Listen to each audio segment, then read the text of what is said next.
Shalom saudaraku, bagaimana kabar Anda hari ini? Kembali kita bertemu pada kesempatan ini dan saya selalu berharap Anda semua tetap bersukacita dan penuh semangat dalam menjalani hidup yang penuh tantangan ini. Tuhan menghendaki apapun kondisi saudara saat ini, tetaplah bersyukur dalam sukacita karena damai sejahtera Tuhan tercurah melimpah di dalam hidup kita semua. Namun sebelum kita mendengarkan renungan ini, mari kita awali dengan berdoa terlebih dahulu. Bapa di surga, kami bersyukur atas kasih dan anugerah-Mu yang tidak terbatas. Saat kami memulai renungan ini, bukalah hati dan pikiran kami. Kami percaya bahwa setiap tantangan yang kami hadapi bukanlah akhir, melainkan suatu pintu menuju berkat dan pertumbuhan yang Engkau sediakan. Tolonglah kami untuk dapat melihat setiap kesulitan dengan mata iman kami. Berbicaralah kepada kami melalui kebenaran firman-Mu hari ini, agar kami dikuatkan dan dimampukan untuk terus melangkah maju bersama Engkau. Terima kasih Tuhan. Dalam nama Tuhan Yesus Kristus kami berdoa. Haleluya. Amin. Saudaraku yang terkasih, mari kita renungkan sejenak tentang perjalanan hidup kita ini. Seringkali saat kita mendengar kata tantangan atau masalah, hati kita langsung merasa berat. Kita cenderung membayangkan jalan yang mulus, jalan yang datar, tanpa ada hambatan. Itu adalah gambaran ideal sebuah hidup yang diberkati. Namun pernahkah kita menyadari bahwa justru dalam kesulitan dan medan jalan hidup yang tidak rata, itulah Tuhan menyimpan janji-janjinya yang luar biasa. Mari kita lihat bagaimana bangsa Israel menghadapi banyak tantangan, banyak persoalan untuk dapat memasuki negeri yang dijanjikan oleh Tuhan. Firman Tuhan menggambarkan tanah perjanjian, tempat yang penuh berkat, bukanlah sebagai taman yang datar, melainkan sebagai negeri yang berbukit-bukit dan berlembah-lembah. Negeri itu penuh dengan tantangan secara geografis, tetapi justru karena bentuknya yang berbukit-bukit dan banyak lembah-lembahnya, maka negeri itu mendapat air sebanyak hujan yang turun dari langit. Perhatikanlah, tanah datar akan cepat menjadi kering, tetapi lereng gunung dan lembah-lembah mampu menampung air. Artinya, tantangan bukanlah tanda kutukan, melainkan saluran bagi berkat terbesar Tuhan atas hidup kita. Setiap bukit atau setiap tantangan adalah suatu kesempatan untuk dapat melihat pertolongan Tuhan. Dan setiap lembah adalah suatu tempat atau suatu wadah untuk menerima hujan kasih karunia dari Tuhan. Yang menjadi persoalan bagi banyak orang adalah bagaimana kita bisa melihat tantangan hari ini sebagai pintu masuk menuju berkat yang Tuhan janjikan pada kita. Mari kita gali lebih dalam kebenaran firman Tuhan. Kita akan baca Ulangan pasal 11 ayat 11. Tetapi negeri kemana kamu pergi untuk mendudukinya, ialah negeri yang bergunung-gunung dan berlembah-lembah, yang mendapat air sebanyak hujan yang turun dari langit. Saudaraku, dalam ayat ini Tuhan berbicara kepada bangsa Israel tentang tanah yang akan mereka masuki, yaitu tanah Kanaan. Tanah itu digambarkan sebagai tanah yang bergunung-gunung dan berlembah-lembah yang mendapatkan air hujan dari langit. Hal ini menandakan bahwa tanah itu adalah tanah yang sangat subur, tanah yang penuh berkat. Asalkan bangsa Israel hidup dengan setia kepada Tuhan. Ulangan 11 ayat 11 mengandung beberapa makna yang penting. Yang pertama, tanah yang diberkati. Tanah Kanaan adalah tanah yang diberkati oleh Tuhan. Tanah itu subur dan menghasilkan banyak makanan. Hal ini menunjukkan bahwa Tuhan ingin memberkati umat-Nya dengan kehidupan yang berkelimpahan. Yang kedua, syarat berkat. Namun berkat Tuhan tidak datang secara otomatis. Bangsa Israel harus hidup dengan setia kepada Tuhan dan untuk mendapatkan berkat-berkat Tuhan yang terus berkelimpahan. Kesetiaan ini diwujudkan dengan menaati hukum-hukum Tuhan dan hidup sesuai dengan kehendak Tuhan. Yang ketiga, hujan dari langit. Hujan melambangkan berkat Tuhan. Sama seperti hujan yang turun dari langit dan menyuburkan tanah. Berkat Tuhan juga turun dari atas dan memberikan kehidupan kepada umat Tuhan yang setia. Saudaraku yang dikasihi Tuhan, menikmati Kanaan adalah rancangan Tuhan bagi kehidupan bangsa Israel. Kanaan adalah negeri yang dijanjikan Tuhan. Suatu negeri yang baik dan luas. Suatu negeri yang berlimpah-limpah susu dan madunya. Untuk mencapai tanah perjanjian tersebut bukanlah perkara yang mudah. Sebab tempat di mana Tuhan menuntun bangsa Israel bukanlah tempat yang jalannya itu rata, yang jalannya itu mulus, tetapi ada yang bergunung-gunung dan yang berlembah-lembah. Bahkan ada banyak musuh yang harus ditaklukkan.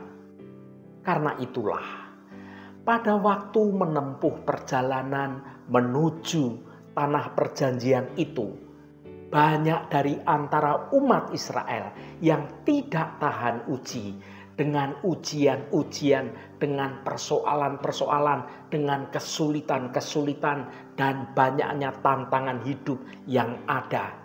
Mereka pun menjadi mengeluh, menjadi bersungut-sungut, menjadi kecewa, bahkan menjadi marah, dan bahkan berani menyalahkan Tuhan.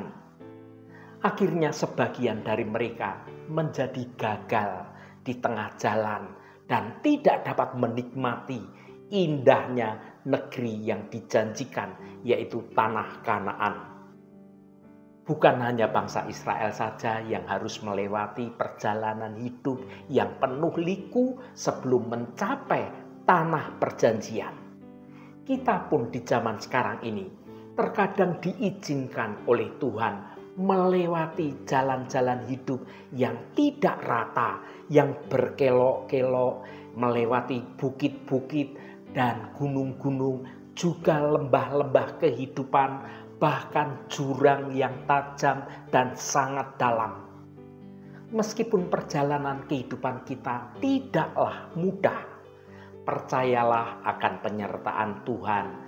Janganlah kita fokus pada masalah yang ada, tetapi fokuslah pada Tuhan saja. Ya saudaraku, tetap arahkan pandangan kepada Tuhan dan nantikanlah akan pertolongan Tuhan.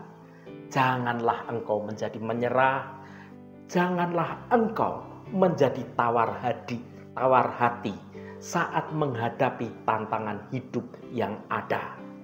Mari kita baca Amsal pasal 24 ayat 10.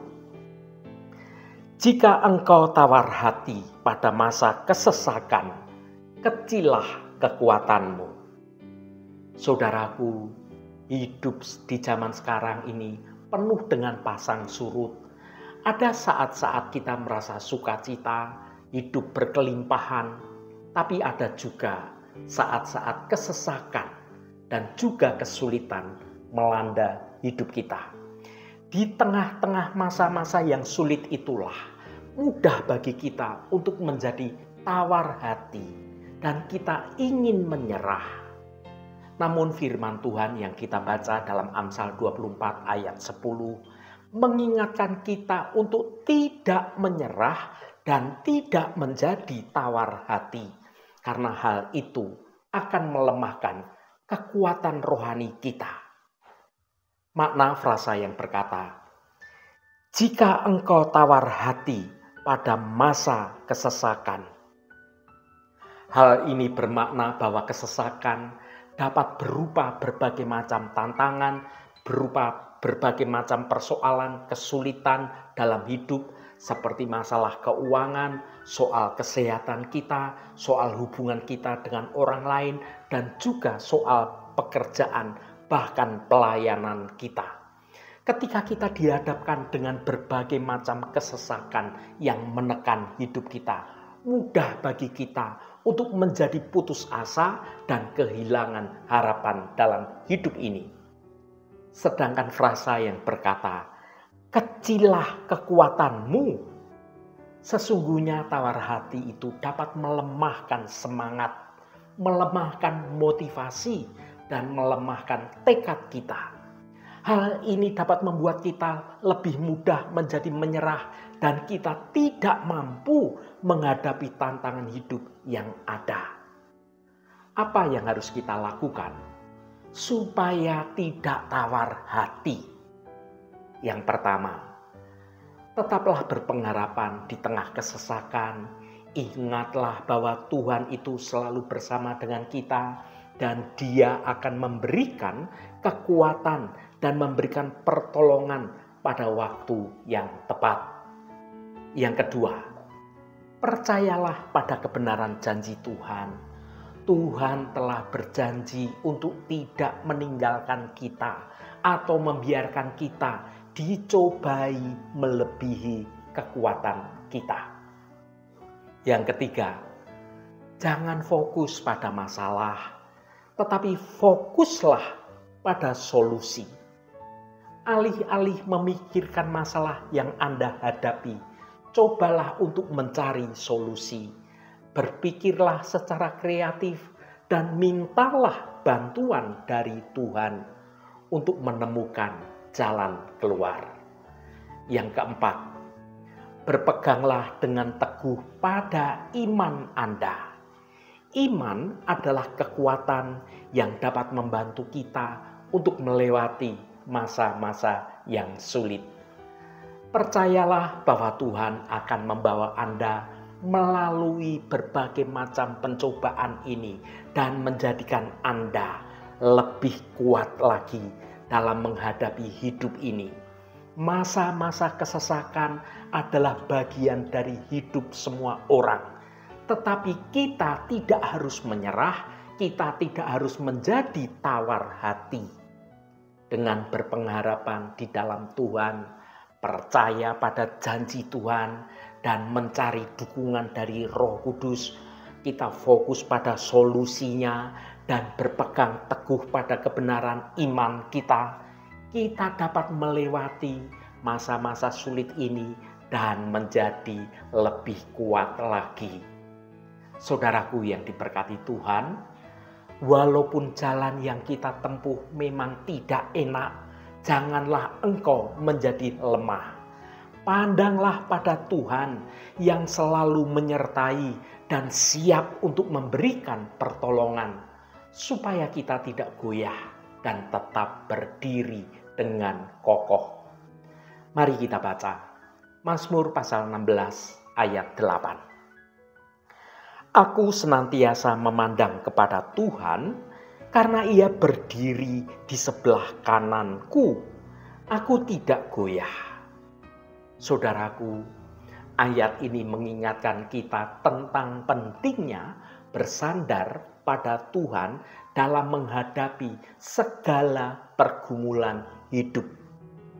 Dunia ini memang penuh dengan tantangan dan penuh dengan ketidakpastian.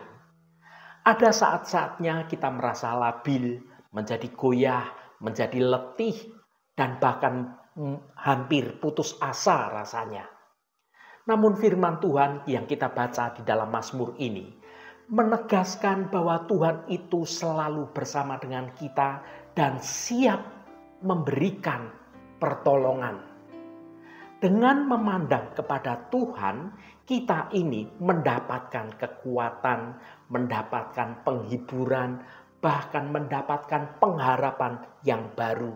Kita diingatkan akan kasih Tuhan, akan kasih setia Tuhan yang sungguh nyata, yang tidak pernah berkesudahan hadir dalam hidup kita.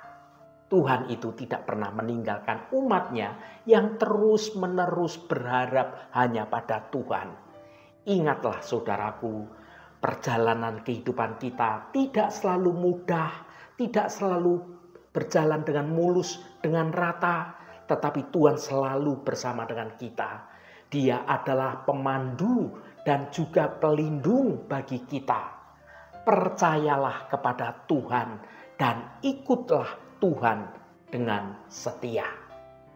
Tuhan akan menuntun kita ke jalan yang terbaik dan memberikan kita kemenangan pada akhirnya. Marilah kita hidup dengan setia kepada Tuhan agar Tuhan dapat mencurahkan berkat-berkat-Nya pada Anda, pada saya, pada kita semua. Berkat Tuhan itu akan memberikan kehidupan yang penuh sukacita, penuh damai sejahtera, dan kebahagiaan yang sejati. Haleluya, Tuhan memberkati kita semua. Mari kita tutup renungan ini dengan berdoa. Allah Bapa yang kami sembah dalam nama Tuhan Yesus Kristus, terima kasih atas kebenaran firman-Mu yang sudah kami dengar pada hari ini. Bapa, kami datang ke hadapan-Mu hari ini dengan penuh rasa syukur dan kerendahan hati. Kami merenungkan firman-Mu yang mengingatkan kami bahwa jalan hidup tidak selalu rata. Ada saatnya kami mendaki gunung dan ada kalanya kami menuruni lembah yang curam. Ya Tuhan Allah kami tahu bahwa terkadang kami merasa sulit untuk menerima kenyataan hidup ini ketika kami menghadapi berbagai macam rintangan dan mengalami kemunduran. Kami ini mudah tergoda untuk meragukan kasih dan juga rencana-Mu yang indah bagi kami. Kami merasa putus asa, bahkan kehilangan pengharapan. Bapa yang penuh kasih, kami mohon ampun atas segala keraguan dan ketakutan kami. Tolong ingatkan kami bahwa Engkau selalu menyertai kami di setiap langkah perjalanan hidup kami. Engkau adalah Tuhan yang berkuasa dan penuh kasih, yang selalu memiliki rencana yang indah bagi kami semua. Kami mohon Engkau memberikan kami suatu kekuatan dan juga keteguhan iman untuk menghadapi setiap tantangan yang terjadi. Tolonglah ajar kami untuk selalu bersandar pada kasih-Mu dan percaya kepada rencana-Mu yang sempurna. Terima kasih Bapa, Engkau sudah berkenan memberkati seluruh anak-anak-Mu yang terus setia mencari wajah-Mu Tuhan melalui renungan hari ini. Dan bawa kami ke dalam takut akan Tuhan, dan kami juga dalam perkenanan Tuhan, agar hidup kami boleh terus menyenangkan hati Tuhan. Tuhan, saat ini kami berdoa untuk saudara-saudara kami yang sedang menderita sakit, baik yang sedang beristirahat di rumah ataupun yang sedang menjalani perawatan di rumah sakit. Kami mohon Tuhan akan jamah dan Tuhan akan sembuhkan di dalam nama Tuhan Yesus Kristus. Mukjizat kesembuhan terjadi pada saudara-saudara kami yang sedang menderita sakit akan menerima kesembuhan yang datangnya dari Engkau.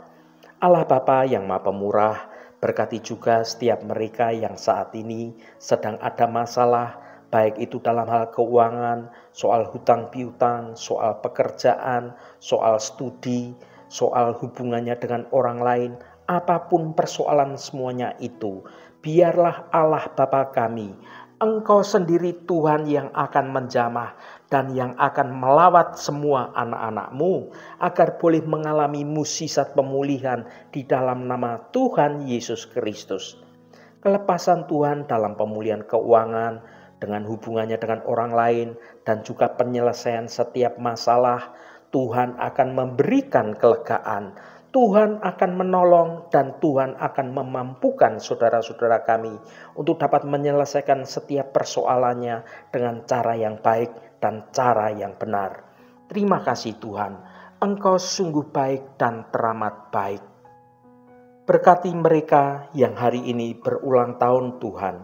Engkau tambahkan 1 tahun lagi. Terima kasih buat anugerah-Mu, umur panjang di tangan kanan dan kekayaan serta hormat di tangan kiri. Berkat Tuhan mengalir bagi setiap mereka yang hari ini berulang tahun. Tuhan, berkatilah kami di sepanjang hari ini dalam segala tugas dan aktivitas kami, dalam studi dan pekerjaan kami, dalam pelayanan kami, dalam usaha kami, dan dalam segala hal. Tuhan akan berkati dan kami memiliki hidup yang menyenangkan hati Tuhan, dan hidup kami dapat menjadi berkat juga bagi sesama kami. Terima kasih Tuhan, segala hormat, pujian, dan ucapan syukur hanya bagi nama Engkau Allah yang kudus. Saudaraku, mari kita berdoa. Bapa kami. Bapa kami yang di surga, dikuduskanlah nama-Mu, datanglah kerajaan-Mu, jadilah kehendak-Mu di bumi seperti di surga. Berikanlah kami pada hari ini makanan kami yang secukupnya, dan ampunilah kami akan kesalahan kami, seperti kami juga mengampuni orang yang bersalah kepada kami. Dan janganlah membawa kami ke dalam pencobaan, tetapi lepaskanlah kami daripada yang jahat. Karena Engkaulah yang empunya kerajaan dan kuasa dan kemuliaan sampai selama-lamanya. Amin. Saudaraku, bukalah hatimu dan tengadahkan tanganmu. Terimalah berkat Tuhan. Tuhan memberkati engkau dan melindungi engkau. Tuhan menyinari engkau dengan wajah-Nya dan memberikan kasih karunia. Tuhan menghadapkan wajah-Nya kepadamu dan memberikan damai sejahtera. Berkat anugerah dari Bapa Surgawi, cinta kasih karunia dari Tuhan Yesus Kristus, dalam persekutuan dan penghiburan Roh Kudus, menyertai kita semua sekarang ini dan sampai selama-lamanya. Dalam berkat Tuhan Yesus Kristus, haleluya, amin. Puji Tuhan, saudaraku semua, saya percaya firman Tuhan hari ini sudah menjadi berkat yang akan menuntun hidup kita semua. Saudaraku, saya sangat senang sekali dan berterima kasih jika Anda berkenan memberikan komentar pada konten video ini dan bagikan renungan ini pada teman dan sahabat Anda agar mereka diberkati juga melalui renungan ini. Terima kasih saudaraku, sampai bertemu kembali. Shalom, Tuhan memberkati.